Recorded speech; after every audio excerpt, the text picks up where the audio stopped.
mu isi y'udukino twa filime zisanzwe hari filime imwe yihariye mu buryo bw'umutima n'ubwenge. Bonne Appétit Majesty. Iyi ni filime ivuga ku mibereho y'ubwami, urukundo n'ukuntu amafunguro ashobora kuba ishusho y'ubutegetsi, umuco n'igitinyiro cy'abami.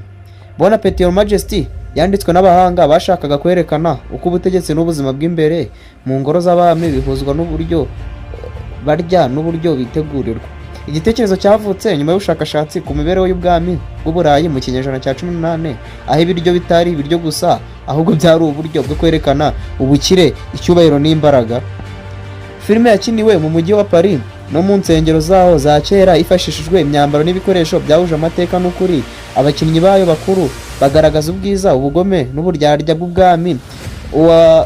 Uwayiyoboye yashyizemo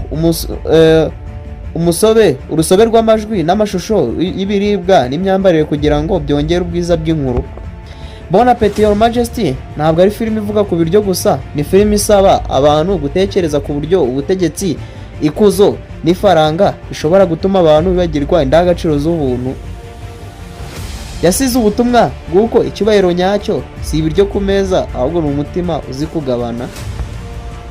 Bonne Appétit Majesty yabaye filime ivugisha benshi mu makinamico y'isi yose. Ubu isigaye nk'urwibutso rw'uko sinema ishobora kuba umusemburo w'amateka, umuco n'ubwenge bw'abantu.